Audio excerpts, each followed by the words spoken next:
할렐루야. 영광 중에 다시 오실 주님 맞이하실 준비 되셨습니까? 진짜로요? 아멘 했는데 그때 거기 가서 못 만나면 큰일 납니다. 우리 옆에 분을 바라보며 우리 주님 오실 때 꼭 만납시다.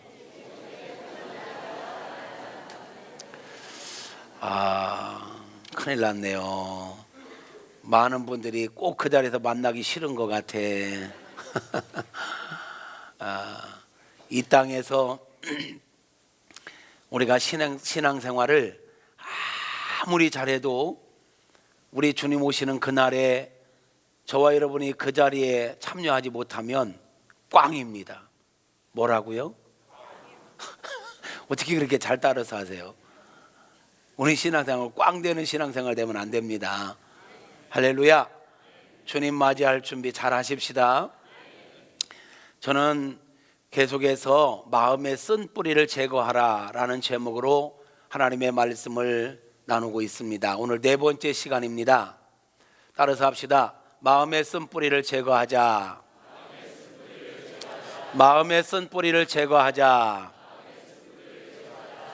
사람이 사람들과 관계를 맺고 사노라면 원하든 원하지 않든 상처를 주기도 하고 상처를 받으며 살 수 있다라고 말씀을 드렸습니다.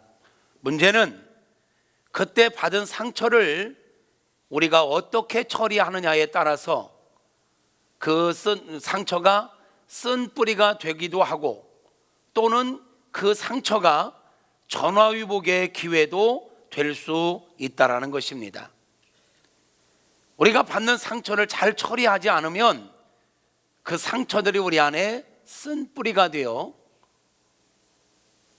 먼저는 내 자신을 괴롭게 하고 내가 속한 공동체를 힘들게 하고 하나님께 나아가는 데 있어서 엄청난 걸림돌이 되어 하나님의 은혜를 받지 못하게 하기도 합니다. 그런가 하면 우리 안에 있는 이 쓴뿌리들을 빨리 제거하지 않으면 그 쓴뿌리는 악한 원수 마귀가 들어와서 집을 짓고 사는 마귀의 진이 되기도 하고 마귀가 합법적으로 우리들을 공격할 수 있는 통로가 되기도 합니다. 그러므로 우리는 이유 여하를 막론하고 우리가 어떤 상처를 받았던 간에 그 마음에 있는 이 상처들 또는 이 쓴 뿌리들을 반드시 제거해야 합니다. 어떻게 우리 안에 있는 상처들을 제거할 수 있을까요? 앞에서 지난 3시간 동안 나눴던 말씀 6가지였습니다. 첫째, 앞에를 볼까요? 읽어보세요. 시작. 네, 우리가 내가 뭐 때문에 이렇게 힘들어하는지, 뭐 때문에 내가 내 인생에 괴로운지 그 아픔, 상처, 이 쓴뿌리를 가지고 십자가 앞으로 나와라. 두 번째, 네, 가지고 나와서 주님 앞에 다 토로해라. 세 번째, 네, 나만 상처받은 게 아니에요. 내가 그렇게 아픈 것처럼 나도 누군가에게 상처를 주는 말을 했을 수 있고 행동을 했을 수 있어요. 그런 게 생각나면 하나님 앞에 회개하시고 그 상대에게는 용서를 반드시 빌어야 합니다. 네 번째, 네, 나에게 상처 준 사람들, 그들을 용서해야 합니다. 내가 상처 준 사람들에게 미안합니다, 잘못했습니다, 실수했습니다 라고 이야기할 때 상대가 내 사과를 받아주면 좋겠어요, 받아주면 좋겠어요? 용서해주면 좋겠어요, 용서해주면 좋겠어요? 대답 좀 하시옵소서. 뒷동네 어떻게 했으면 좋겠어요? 네, 그것처럼 우리도 나에게 상처 준 사람, 나에게 아픔을 준 사람, 어떤 이유가 됐든 용서해야 합니다. 좋게 말할 때 용서하시옵소서. 용서하지 않으면 내 손해입니다. 용서하지 않고 내 안에 응어리를 가지고 있으면 사단이 역사합니다. 그러므로 반드시 용서해야 합니다. 할렐루야. 다섯 번째, 구속사 지향적 사고로 내 인생과 내 상처에 대하여 재해석하라. 지지난주에 요셉을 예를 들어서 말씀을 드렸습니다. 형들이 요셉을 팔았습니다. 종살이를 했습니다. 그것도 13년이라는 시간 동안 종살이를 했지만 요셉은 자기를 그렇게 힘들게 만든 형들에 대하여 이를 갈며 살지 않았습니다. 형들을 후에 만났을 때, 형님들, 나를 이 애굽에 팔았다고 해서 근심하지 마소서, 한탄하지 마소서. 형님들이 나를 팔았지만 사실은 하나님께서 이 때를 위하여, 이 흉년의 때를 위하여, 아니 하나님의 거룩한 뜻을 위하여 나를 먼저 보내셨을 뿐입니다. 하나님이 하신 것입니다. 그러므로 형님들 걱정하지 마소서, 이렇게 이야기하잖아요. 만약에 요셉이 13년이라는 시간 동안 형님들에 대하여 이를 갈면서 내가 그놈들 만나기만 해라, 내가 죽여버릴 거야, 이렇게 이를 갈면서 살았더라면 절대로 총리가 될 수도 없었을 것입니다. 하나님의 뜻이 있을 거야, 내가 알지 못하지만 하나님의 분명한 섭리가 있을 거야, 그런 마음을 가지고 성실하게, 진실하게, 거룩하게 살았더니 때가 되매 하나님께서 애굽의 총리로 만들어 주셨다라는 거예요. 우리가 어떤 어려움, 어떤 문제를 만나든 구속사지향적 사고로 재해석해서 살아갈 때 우리가 내 안에 쓴 뿌리를 제거할 수 있다. 마지막 여섯 번째 말씀드렸던 게 있습니다. 뭐죠? 선으로 악을 이겨라. 세상 사람들은 악을 악으로, 눈은 눈으로, 그러나 우리 하나님의 사람들은 그 악을 선으로 나아갈 때, 선으로 이길 때, 그게 진짜 하나님의 사람 모습인 줄로 믿습니다. 오늘 일곱 번째 이야기하겠습니다. 일곱 번째는요, 쓴 뿌리를 만들지 말라입니다. 뭐라고요? 아예 쓴 뿌리를 만들지 않기를 주님의 이름으로 축복합니다. 앞에서 말씀드렸지만 우리가 사람들과 관계를 맺고 사노라면 내가 원하지 않아도 상대가 나에게 상처를 줄 수 있습니다. 그때 우리가 어떻게 반응하느냐에 따라서 그 상처가 쓴 뿌리도 될 수 있지만 오히려 그 상처가 하나님께 인정받는, 내 인생을 더 업그레이드 시키는 전화위복의 기회가 될 수도 있다라는 것입니다.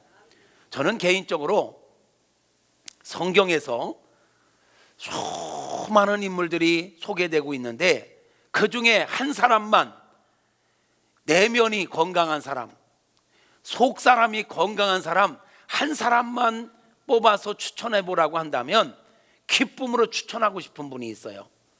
한나입니다. 누구요? 여러분 한나에 대해서 아십니까?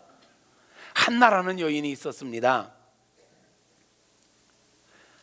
엘가나라고 하는 사람과 결혼한 한나라고 하는 사람이 있는데, 이 엘가나는 한나라는 여인과 분인나라고 하는 여인 두 명의 아내와 함께 살고 있었대요. 그런데 이 엘가나와 한나 사이에는 자녀가 없어요. 하나님께서 태의 문을 열어주지 않으신 거예요. 그런데 또 한 명의 여인 분인나에게는 자녀가 있어요. 이 분인나가 자녀가 없는 한나에게 자꾸 충동질을 시키는 거예요. 무시를 하고 막, 한마디로 말하면 열받게 하는 거예요. 열받게 하는 여자 이름이 뭐라고요? 불나. 이름도 조금 그래요. 분인나라고 하는 여인이 이 한나를 막 옆에서 자꾸 무시하고 충동질하니까 막 이게 열나는 거예요. 그런 상황 가운데 있었던 여인이 바로 한나입니다. 여러분, 그때 당시에는요, 이 유대인들에게 있어서 결혼을 했는데 자녀를 못 낳는다? 이거는 하나님의 저주라고 생각하기도 했어요. 하나님의 저주라고. 그런데다가 다른 여인이 참 자기를 자꾸 막 이게 열받게 만들고 얼마나 상처가 심하게 했습니까? 사람들은 이 여인만 보면 막 수군대요. 아이고 얼마나 잘못했으면 하나님께 저주받아서 아기도 못 낳는가. 여러분, 아기 못 낳는다고 저주받은 거 아닙니다. 유대인들의 문화가 그랬다는 거예요. 응? 막 이런 수군대는 소리, 그게 한나에게 얼마나 상처가 됐을까요? 거기다 대고 작은 마누라였는지 큰 마누라였는지는 모르지만 하여튼 분인나가 옆에서 자꾸 그냥 화나게 만들고, 이게 얼마나 힘들고 아팠겠냐고요. 그런데 이 보세요, 이 한나라고는 여인은요, 지금 이 문제를 가지고 분인나를 붙잡고 머리끄댕이 붙잡고 이녀나 저녀나 하지 않고 싸우지 않고 이 문제를 가지고 하나님 앞에 나왔다라는 거야. 그거 당연한 거 아닌가요? 보세요, 지금 아기를 못 낳는 것은 누구의 저주라고 생각한다고요? 하나님께 저주받아서 아기를 못 낳는다고 생각한단 말이에요. 그러면 보통 사람 같으면요, 하나님에 대하여 삐딱해집니다. 하나님 날 저주했어요? 난 보란 듯이 살 거예요. 하나님 없어도 좋아요. 이러면서 사람들이 만드는 게 우상이에요. 그래서 만들었어요, 많은 사람들이요. 근데 한나는 이 문제를 가지고, 사람들은 하나님의 저주로 내가 아기를 못 갖는다고 하지만 나는 이 문제 가지고 하나님께 시험 들지 않고 하나님께 나아가리라. 그리고 하나님께 나가서 하나님께 은혜를 구하고 있다라는 거야. 하나님께 은혜를 구하고 있다라는 거예요. 하나님 앞에서 자기 상황을 막 이야기합니다. 하나님 너무 속상해요. 사람들은 제가요 하나님이 저주 때문에 아기를 못 낳는데요, 거기에다가요 저 여인 분인나는요 자꾸 내를 열받게 만들어요. 내가 너무 고통스러워요 하면서 하나님 앞에서 통곡을 하면서 기도를 하고 있네요. 그렇게 기도하고 있는데 그 성전 문 앞에 그때 당시에 제사장, 지금으로 말하면 목회자가, 목사님이 앉아 있다가 이 여인을 가만히 보니까 오랜 시간 기도를 하는데 너무 기가 막히니까 막 속으로는 눈물로 기도하는데 겉으로는 이게 표현을 잘 안 했던 모양이에요. 말소리가 안 나왔어요. 그냥 입술만 움직였어요. 그러니까 엘리 제사장이 그 여인을 보면서 저기 술 취한 것 같다 이렇게 생각했던 모양이에요. 한나에게 와가지고 여자야 술 좀 끊어라. 언제까지 술 취해가지고 그렇게 중얼거릴 거냐 하면서 막 냅대 소리를 질러요. 여러분 입장을 바꿔놓고 만약에 여러분이 한나의 입장이었다면 지금 여인이 얼마나 지금 힘들어요. 사람들은 하나님의 저주라고 얘기해요. 분인나는 또 옆에서 막 계속 충동질을 시켜요. 그래서 이제 하나님 그래도 잘 이기고 극복하고 하나님 앞에 나와서 기도하겠다고 지금 기도하고 있는데, 누구보다도 잘 알아주고 누구보다도 눈물로 기도해주고 축복해줘야 될 목사님이 술 취했다고 막 야단치면서 술 끊으라고 이러면 여러분 같으면 시험 들 것 같아요, 안 들 것 같아요? 유구무원이라. 보통 사람들 같으면 이쯤 되면 시험 들지요. 보통 사람 같으면. 아니 시험 들어도 한나 보고 잘못했다고 하는 사람은 별로 없을 거예요. 맞아, 시험 들만도 하다. 내가 들어보니까 시험 들만도 하다. 교회 옮겨라야. 이럴 수 있어. 그런데 보세요, 한나는 시험 들지 않고 내 주여 하면서 엘리 제사장을 향하여 내 주여, 제가 술 취한 게 아닙니다. 저는 포도주나 독주를 마시지 못합니다. 제가 지금 이러고 있는 것은 내 마음이 너무 괴로워서 하나님 앞에 내 모든 마음을 토로하고 있는 중입니다. 나를 오해하지 마소서. 나를 너무 나무라지 마소서. 그러니까 이 제사장이 그 이야기를 듣고 나니까 얼마나 또 미안해요. 그러니까 엘리 제사장이 축복합니다. 평안히 갈지어다. 하나님께서 너희의 기도를 들어주시기를 축복한다. 여러분은 아멘 했지만 믿음이 좋으니까 보통 사람들 같으면 이렇게 영적으로 분별력도 없고 정말 약간 맛이 간 듯한 제사장이 축복할 때 그게 아멘 되겠습니까? 축복은 무슨 축복, 분별도 못하면서. 이럴 수 있는 상황 아니겠어요? 그런데 한나는요 아멘으로 받습니다. 그리고 일어나서 집으로 가서 먹고 얼굴에는 수심이 없었더라 그랬어요. 지금 여기 오기 전에는요 너무 속상해서 먹지도 않았어요. 얼굴엔 근심빛이 가득했어요. 그래서 와서 기도하는데 제사장이 한마디 듣고 말이죠, 시험 들을 수밖에 없는 상황 가운데 있었지만 한나는 시험 들지 않고 그냥 자기 입장을 정확하게 이야기해요. 오해하지 마세요. 저 술 먹은 거 아니에요. 이러이러해서 제가 하나님 앞에 간절히 기도했을 뿐이에요. 그랬더니 제사장이 축복했어요. 아멘으로 받고 돌아가서는 믿어버렸어요. 믿고 이제는 음식을 먹고 하나님이 엘리 제사장을 통해서 축복하셨으니 응답하시리라 믿고 돌아가서 음식을 먹고 수심이 없었더라. 할렐루야. 이 모습을 하나님께서 보셨습니다. 믿습니까? 우리 한번 말씀 보겠습니다. 사무엘상 1장 9절부터 18절까지를 저와 여러분이 한 절씩 교독해서 읽겠습니다. 그들이 실로에서 먹고 마신 후에 한나가 일어나니 그때에 제사장 엘리는 여호와의 전 문설주 곁 의자에 앉아 있었더라.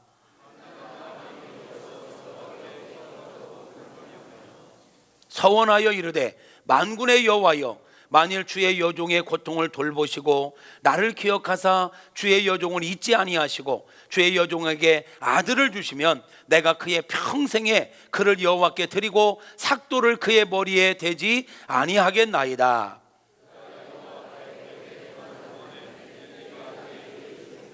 한나가 속으로 말하매 입술만 움직이고 음성은 들리지 아니하므로 엘리는 그가 취한 줄로 생각한지라.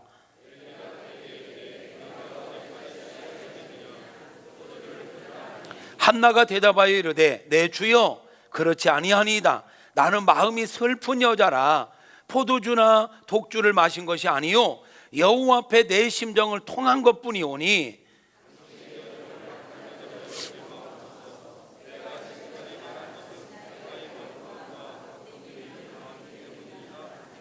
엘리가 대답하여 이르되 평안히 가라.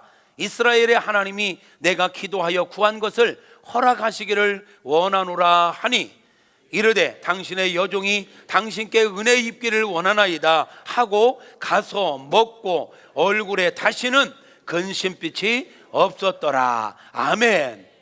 자, 한나의 마음이 얼마나 건강한지 보십시오. 사람들은 하나님 때문이라고 하지만 아니야, 내 하나님은 그런 분이 아니야.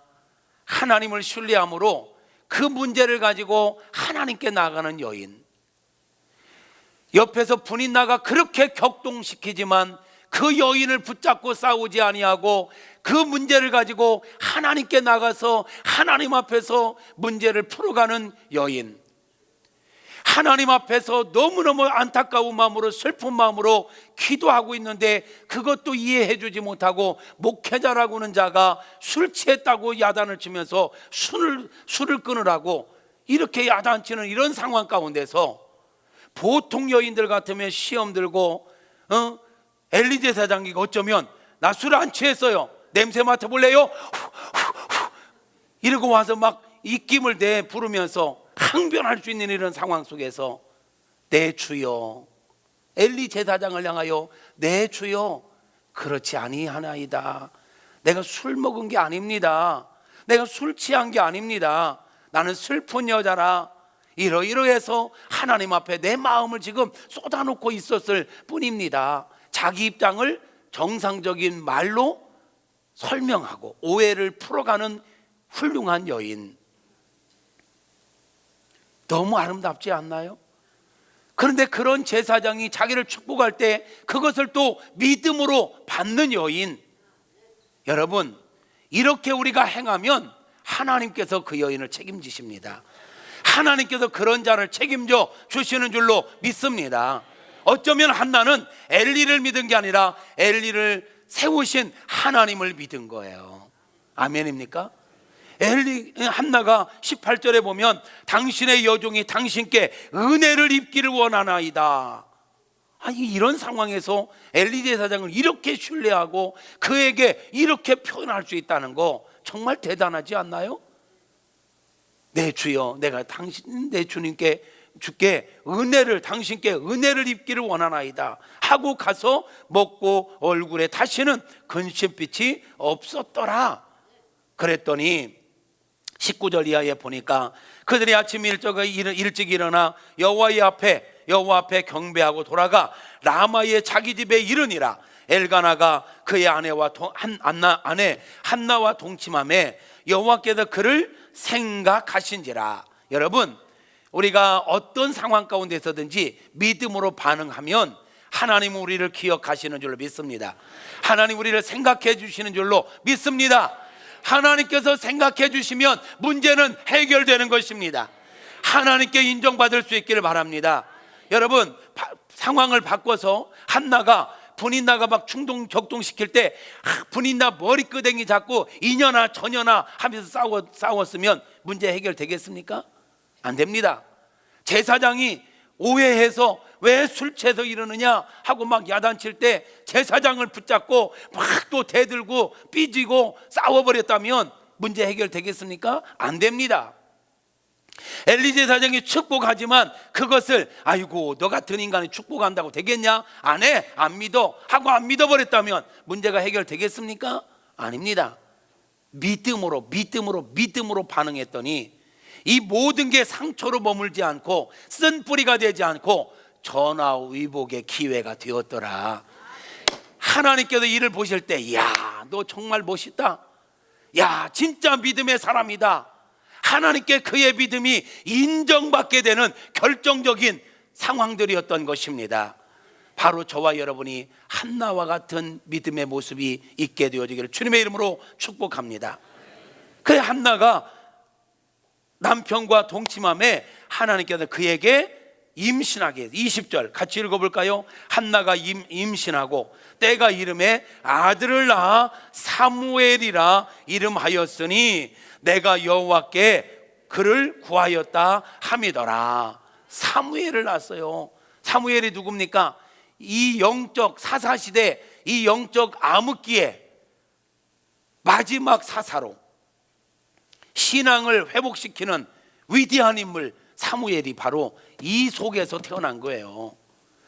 최초의 선지자, 이스라엘의 초대왕 사울에게 두 번째 왕 다윗에게 기름 부어 왕으로 세웠던 최초의 선지자, 그가 바로 이 사무엘입니다. 한나와 같은 여인에게 하나님께서 사무엘과 같은 인물을 선물해 주신 것입니다. 여러분, 사무엘이 그냥 나온 게 아니에요. 이런 위대한 여인, 이렇게 위대한 정말 믿음의 사람 한나이기에 그 속에 사무엘과 같은 인물이 나오게 된 것입니다. 저는요, 이 말씀을 보면서 야, 사무엘이 그냥 나오지 않았다. 한나가 얼마든지 시험 들을 수 있고 상처받을 수 있고 씩씩거리며 살 수 있는 상황에서 바르게 반응했더니 그 자녀가 멋진 하나님의 온전한 백성이 나오더라. 이 세상은요, 문제가 아니에요. 문제아가 있는 게 아니라 문제의 부모가 있을 뿐이더라고요. 뭐라고요? 예, 문제아가 있는 게 아니라 문제의 부모가 있는 거예요. 부모들이 똑바로 처신하면 자녀들은요, 문제아가 되지 않습니다. 필요 이상으로 과민 반응을 하고 어떤 작은 문제 앞에서도 너무 부풀려서 반응을 제대로 하지 않는 엄마의 모습을 보고 아빠의 모습을 보고 애들이 삐딱해지는 것입니다. 문제 앞에서 우리가 한나처럼 바르게 반응하면요, 그것을 지켜보던 아이들이요, 자기들도 어떤 문제를 만나면 부모처럼 반응합니다. 문제아는 문제 부모가 만드는 거예요. 부모가 정신 차리면 아이들은 변하게 되어 있습니다. 내 새끼 문제라고 울지 말고 여러분이 먼저 하나님 앞에 바로 서시고 사람들 앞에 바로 설 수 있기를 주님의 이름으로 축복합니다. 할렐루야. 또 혹시 이 얘기 때문에 시험 드는 사람 없기를 바랍니다. 지금 내 새끼가 문제인데 지금 나 들으라고 하는구나. 예, 여러분 들으라고 합니다. 잘 받으십시오. 말도 잘해야 되지만 잘 들어야 합니다. 지금도 늦지 않았습니다. 지금부터 우리가 바르게 반응하셔야 합니다. 바르게 처신하셔야 합니다. 자녀들이 보고 있습니다. 우리는 문제 앞에서 말이에요, 적어도 내 자녀를 위해서라도, 내 영혼의 때를 위해서라도 문제 앞에서 믿음으로 반응할 수 있기를 주님의 이름으로 축복합니다. 믿음으로 반응하는 거 보세요. 한나에 대해 조금 더 이야기해 볼까요? 이렇게 해서 사무엘이 낳았어요. 한나가 앞에서 뭐라고 기도했죠? 하나님, 제가 지금 너무 힘들어요. 하나님께서 제 기도를 들으시고 저에게 아들을 주신다면 제가 그 아들을 하나님 앞에 드리겠습니다. 삭도를 대지 않고 하나님의 사람으로 세우겠습니다. 약속을 했어요. 서원을 했어요. 많은 사람들이 다급하면 서원을 하기도 합니다. 하나님, 저 이렇게 해주시면 제가 이렇게 보답하겠습니다. 하나님, 내가 지금 죽을 병이에요. 저를 고쳐주시면요, 제가 하나님 앞에 이렇게 보답하겠습니다. 저의 재산을 하나님 앞에 다 드리겠습니다. 수술하는 심 잡고 수술비를 드리겠습니다. 그런데요, 고침받았을 때 그 약속을 지키는 사람은 열에 2-3명밖에 안 된다는 거예요. 몸이 좋아지기 시작하면 딴 생각이 드는 거야. 내가 다 드린다고 했는데. 그런데 이제 하나님께 타협 들어가는 거야. 하나님, 살려주셔서 고맙습니다. 근데 살아야 될 거 아닙니까? 다 드리면 어떻게 삽니까? 반절만 안 될까요? 이제 점점 더 완치가 되면 한 3분의 1만 안 될까요? 이게 보통 사람의 모습이에요. 근데 한나는 보세요. 하나님 앞에 아들을 주시면 아들을 드리겠다고 약속을 하지요. 그리고 사무엘을 낳았을 때 젖을 뗀 다음에 바로 주의 성전에 갖다 맡겨서 성전에서 크게 만듭니다. 이 아들이 어떤 아들이요? 얼마나 귀한 아들이요. 그런데 말이에요, 얼마든지 조금 더 키우고 한 7살까지는 키우고, 유대인들이 7살까지는 기본적으로 엄마가 키우거든요. 이때까지는 내가 키우고 그때 드리겠습니다 해도 누가 뭐라고 하겠어. 근데 한나는요, 젖을 떼자마자, 이 핏덩어리 젖을 떼자마자 사무엘을 성전에 갖다 맡겨요. 근데 그 성전 누구에게 맡기는지 아세요? 그렇게 약간 맛이 간 듯한 엘리제 사장에게 맡긴다는 거야. 그럼 엘리제 사장을 믿고 맡겼을까요? 하나님을 믿고 맡기는 거지. 이게 한나의 믿음입니다, 여러분. 한나가 젖을 뗀 후에 이 아기를 데리고 가서 하나님 앞에 제사를 드리고 엘리제 사장에게 아이를 맡겨놓고 집으로 가버려요. 야, 대단하지 않습니까? 이게 한나예요. 이런 한나 밑에서 사무엘과 같은 인물이 나오게 되는 것입니다. 저는 저와 여러분이요, 한나와 같은 믿음의 사람이 될 수 있기를 주님의 이름으로 축복합니다. 한나처럼 문제 앞에서 바르게 반응할 줄 아는 성숙한 자들이 될 수 있기를 주님의 이름으로 축복합니다. 중요한 건요, 이제 우리가 원하든 원하지 않든 상처를 우리가 받을 수 있다는 거예요.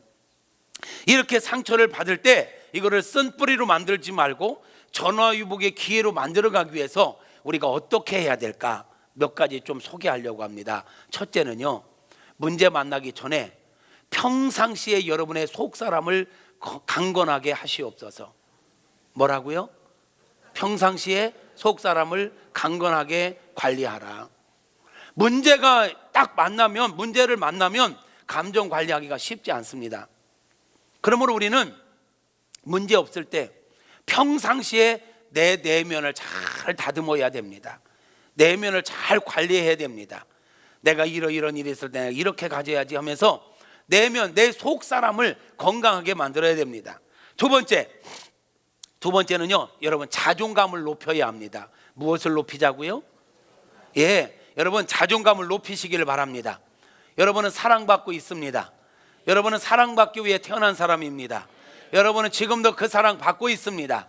하나님께서 독생자를 주실 정도로 하나님은 저와 여러분을 사랑하십니다. 저와 여러분은 존귀한 자들입니다. 할렐루야. 거짓 정보에 속지 마세요. 사람들이 우리에 대하여 이러쿵 저러쿵 평가하는 거, 그거 진실 아닙니다. 사람들은 자기 기분대로 평가해요. 그러잖아요. 자기 기분대로.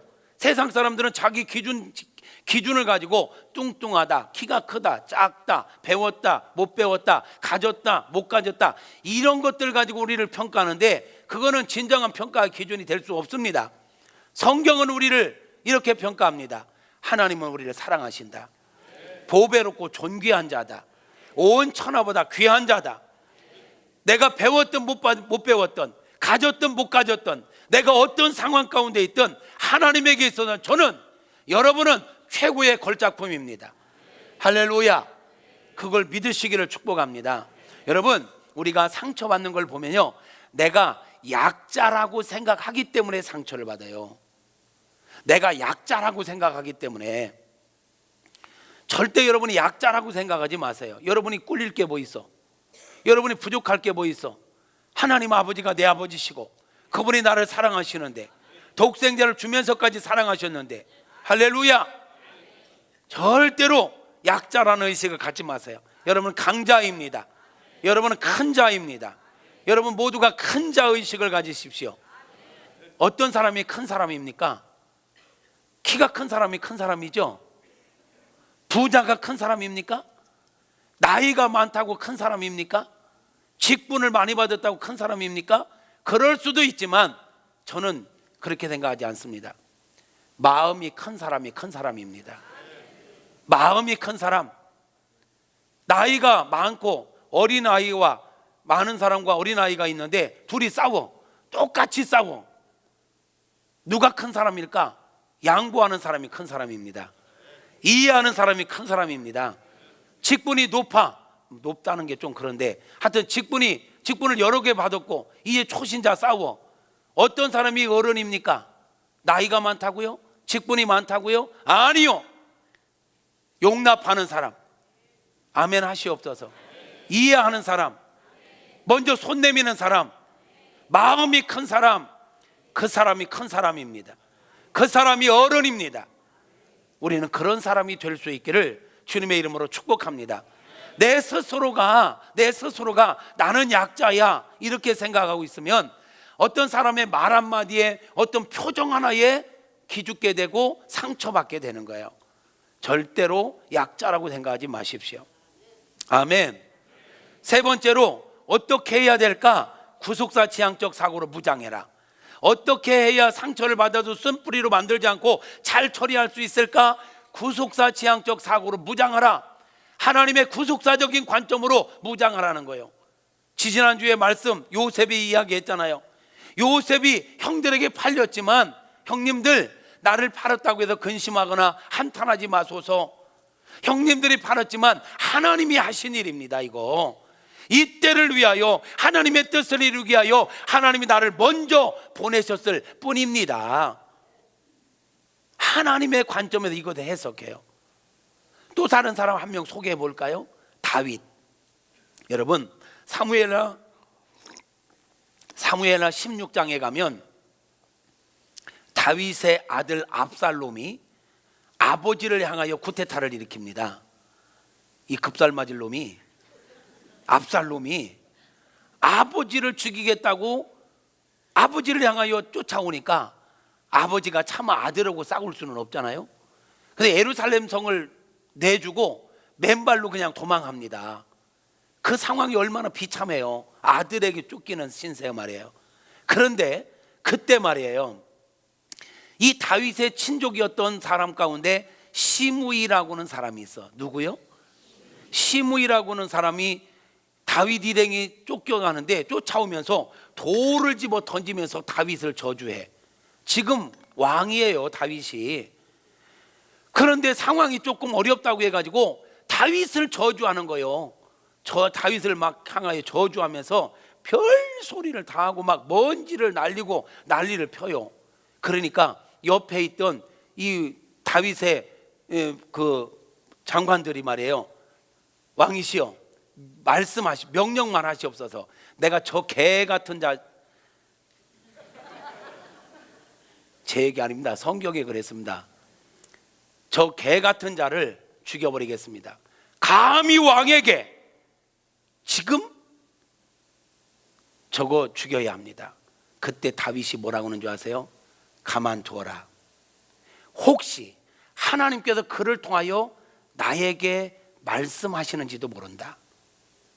여러분, 이런 상황에서 하나님의 섭리를, 하나님의 뜻을 찾고 있어요. 혹시 그게 아니라면 이런 것까지도 참는 나를 하나님께서 긍휼히 여기시고 하나님께서 이 약을 선으로 바꾸어 주실 수도 있지 않겠느냐? 이거 인간적으로 반응하지 말자. 여러분, 왕이 지금 처절한 상황, 비참하게 쫓기는 상황인데 친족이라는 자가 위로는 못할 망정 저주를 하면서 돌멩이를 던질 때 남들이 봐도 이건 아니다 싶어가지고 저 개 같은 자를 죽여버리겠다고 할 때 냅둬라. 하나님께서 이거 보고 계신다. 하나님의 뜻이라면 내가 받아야지. 그러나 이게 하나님 뜻이 아니라면 하나님은 이것을 선으로 바꿔 가실 거다. 한번 볼까요? 사무엘하 16장 5절부터 앞에 시작. 다윗 왕이 바후림의 이름에 거기서 사울의 친족 한 사람이 나오니 게라의 아들이요 이름은 시므이라. 그가 나오면서 계속하여 저주하고 또 다윗과 다윗 왕의 모든 신하를 향하여 돌을 던지니 그때의 모든 백성과 용사들은 다 왕의 좌우에 있었더라.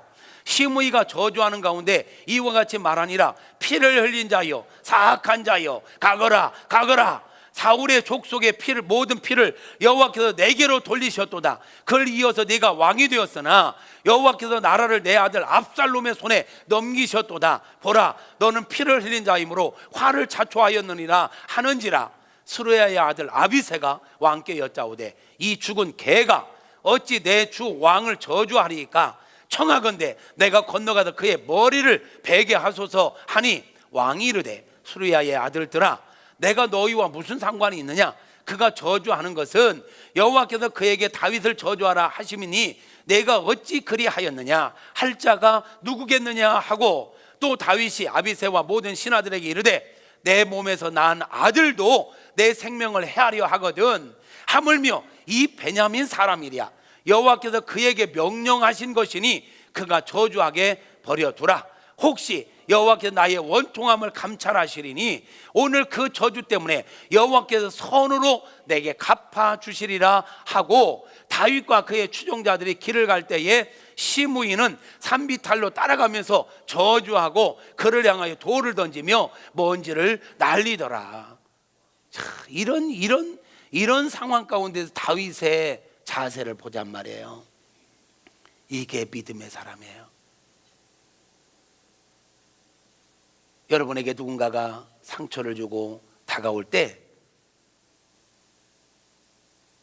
러시아로 그놈의 새끼, 이놈의 새끼, 저놈의 새끼 끄댕이 잡고 잡아 흔들린다고 해서 문제가 해결되는 게 아니라 이 상황 가운데 하나님이 보고 계심을 알고 원수 갚는 것은 내게 있으니 내가 갚으리라 하신 하나님을 신뢰하고 우리는 그 속에서도 잠잠히 여호와를 바라보고 하나님을 의지하고 믿음으로 나아갈 때 하나님은 합력하여 선을 이루어 가시는 줄로 믿습니다.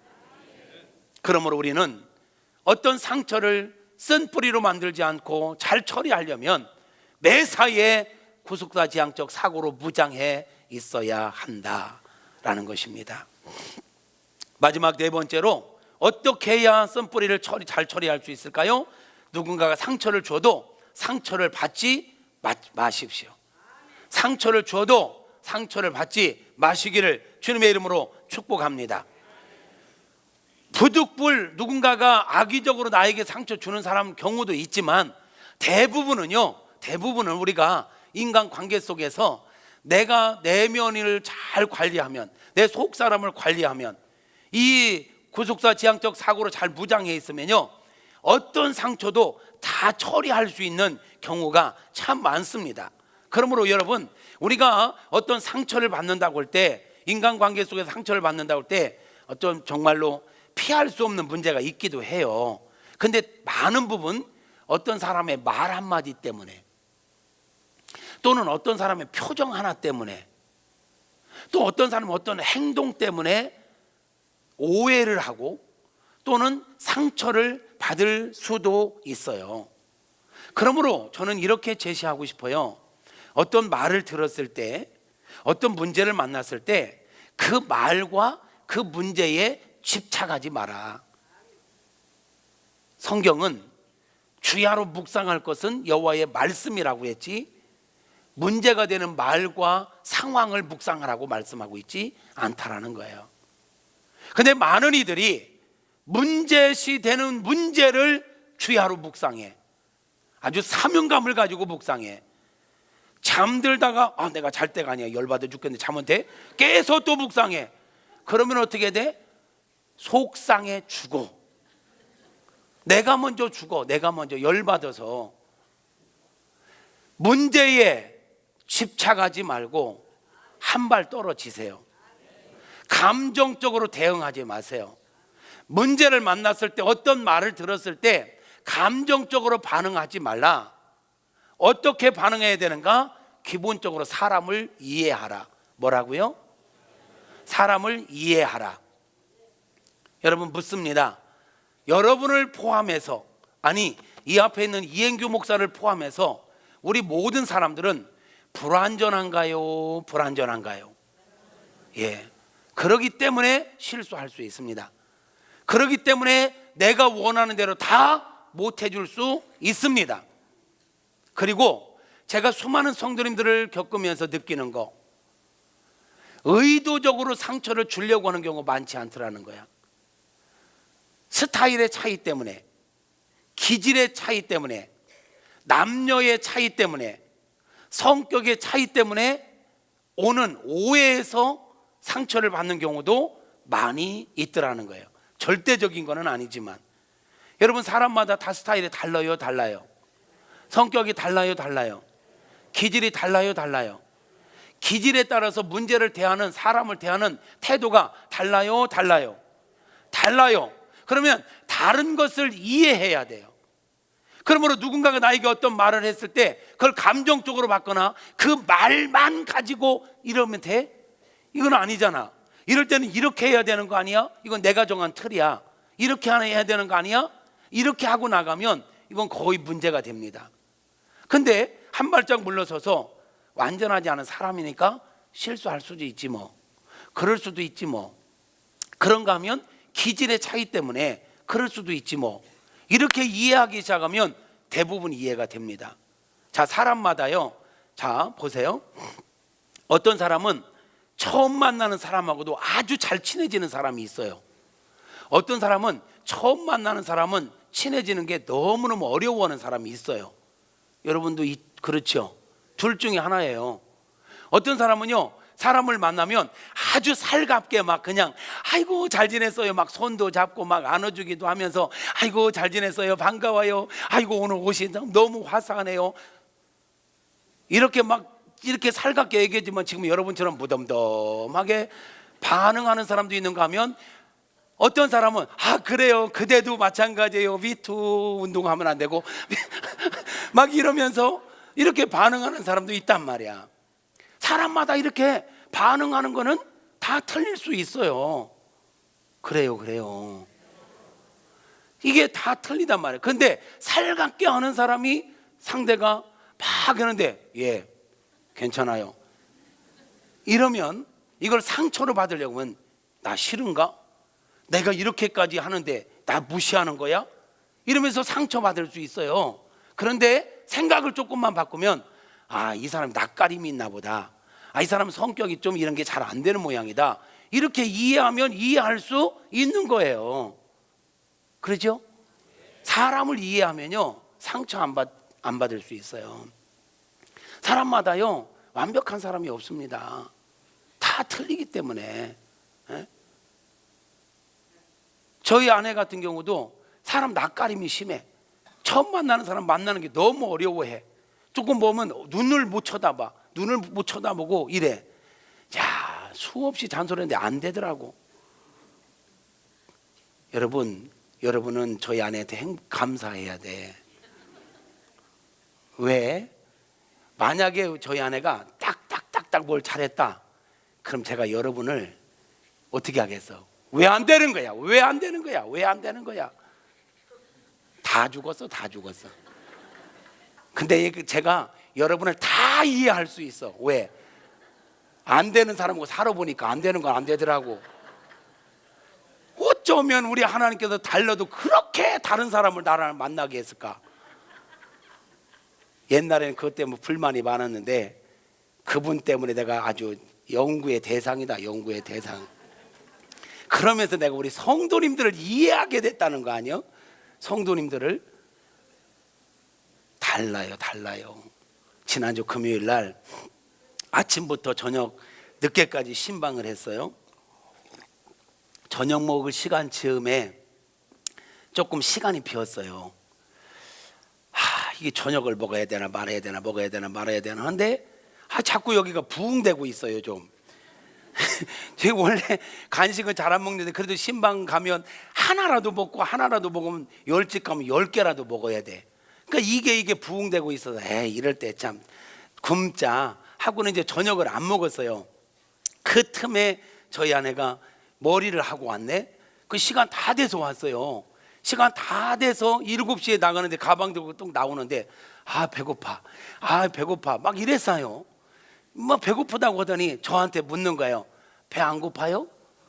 배 안 고파요? 이거 뭐 자꾸 물어. 그래서 저는 순간 아니 그럼 진작 오던지 밥을 어떻게 하던지, 그럼 지금 신방 가려고 7시 약속되어 있어서 가려고 가방 들고 나오는데 배 안 고파요 물어보면 어쩌란 말이야. 그래서 제가 배 안 고파요 물어보는 데가 되고 어쩌라고.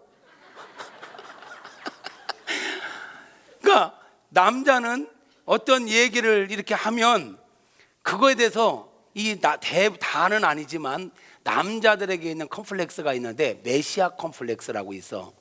메시아 컴플렉스가 뭐냐?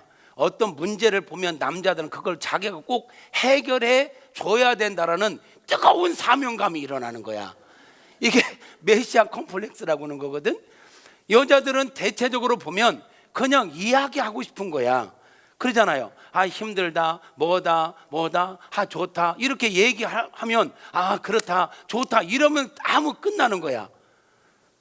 그럼 지금 놀러 갈 수 있는 상황이 아니잖아. 이러고 나와 또 상황이 그러면 안 되잖아요. 그러니까 메시아 컴플렉스야. 저도 배고프다 배 안 고파요? 그러면 나는 안 고파, 견딜만 한데 이러면 되는 거잖아. 근데 거기다 대고 배고프다 배 안 고파요? 어쩌라고. 제가 어쩌라고 하면서 제가 웃어버렸어. 내가 생각해도 웃겨. 아니 나는 꼭 왜 이렇게 반응해야만 하는가.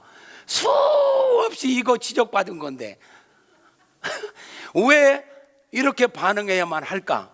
그래서 막 웃고 있으니까 아니 내가 뭘 어쩌라고 물어본 거예요? 배 고프냐 안 고프냐를 물어본 거잖아요. 그러면 고프면 고프다, 안 고프면 안 고프다 하면 되지. 아니 내가 어쩌라고 물어봤냐고. 그래서 제가 웃으면서 나도 지금 그거 생각하면서 웃고 있어. 대답을 하면서 했더니 한마디 우리 아내가 해요. 당신은 매일, 나도 이제 꼬투리 잡다, 나 매일은 안 그러거든. 여자분들의 많은 특징 중에 하나가 뭐만 하면 매일 그런데. 그래서 내가 나 매일 안 그러거든. 당신이나 나나 쌤쌤이다.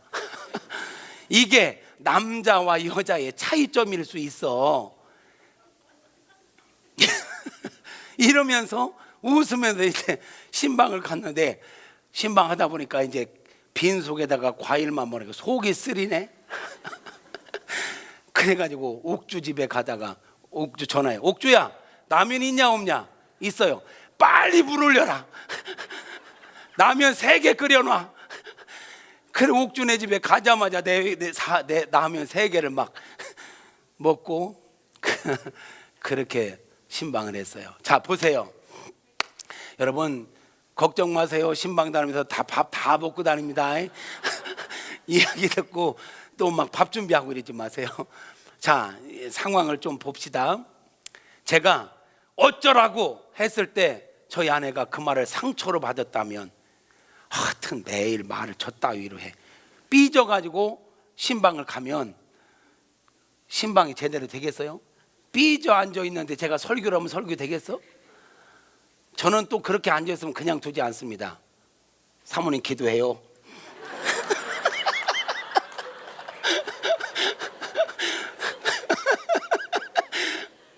나만 열받을 수 없잖아. 그 삐져 있는데 설교하는 게 얼마나 힘든데 그거를 경험해 보라고. 기도해요. 그러면 삐져 있다가 기도하려면 진땀 나지 뭐. 그러면 무슨 신망이 되겠냐고. 그런데 어쩌라고 할 때 그거를 유머로 넘겨. 하이 당신은 맨날 내가 어쩌라고 물어본 거예요? 그냥 대답. 나도 그런 줄 알아. 그래서 웃었어. 이러고 가니까 라면 끓여라 해도 재밌는 거지. 무슨 얘기하는 겁니까? 우리가 삶 속에서 이런 일들이 비일비재하잖아요. 그냥 스타일의 차이 때문에 그냥 툭 던지는 말인데 그것 때문에 상처받는 경우가 얼마나 많나요? 이게 별것도 아닌 문제로 그냥 웃어 넘길 수 있고 이해하면 될 수 있는 문제를 가지고 이것 갖고 싸우기 시작하면 삐져. 하룻밤 지내. 그러면 이제 온갖 결혼 하면서부터 서운했던 감정이 이제 다 쏟아져 나와. 여자들의 특징. 잊어버리도 않아. 언제 뭐 어쩌고 저쩌고 다 쏟아져 나와. 나는 생각 하나도 안 나는데. 그러면 이제 문제가 커지는 거야. 그러면 이것 때문에 등 돌리는 경우도 있어. 여러분, 인간사 다 불완전한 사람들끼리 사는데 이해하면 될 거를, 한번 그냥 그럴 수도 있지 하고 넘어가면 될 거를, 그거를 잡고 주야로 묵상하고 나한테 그렇게 말했어? 인간 잡히기만 해봐라. 그리고 막 매일 이러고 나오면 이게 되겠냐고. 말씀을 정리합니다.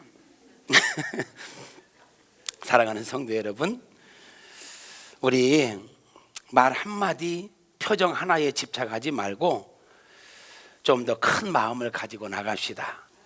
사랑하는 성도 여러분, 우리는 위에서 이야기한 요셉처럼, 한나처럼, 다윗처럼 상처를 누군가가 주어도 받지 말고 이거를 구속사 지향적 사고로 해석하면서 잘 처리할 수 있기를 주님의 이름으로 축복합니다. 좀 더 큰 가치관을 가지고, 좀 더 큰 마음을 가지고 따라서 해볼까요? 사소한 것은 사소하게 여기자. 많은 사람들이 사소한 것에 목숨을 걸 때가 많아요. 그래서 나온 말이 있잖아요. 사소한 것에 목숨 걸지 말라고. 따라서 합니다. 사소한 것은 사소하게 여기자. 사소한 것을 가지고 너무 크게 만들지 말자는 거야. 좀 더 큰 마음을 가지고, 어른의식을 가지고 이해하고 배려하고 용납하면서 만나는 모든 삶의 아픔들을 유머러스하게 잘 넘기면서 행복하게 살아가는, 승리하며 살아가는 저와 여러분 되었으면 좋겠습니다. 그럴 수 있도록 우리 하나님께서 은혜 주시기를 축복합니다. 우리 함께 노래할까요? 당신은 사랑받기 위해 태어난 사람.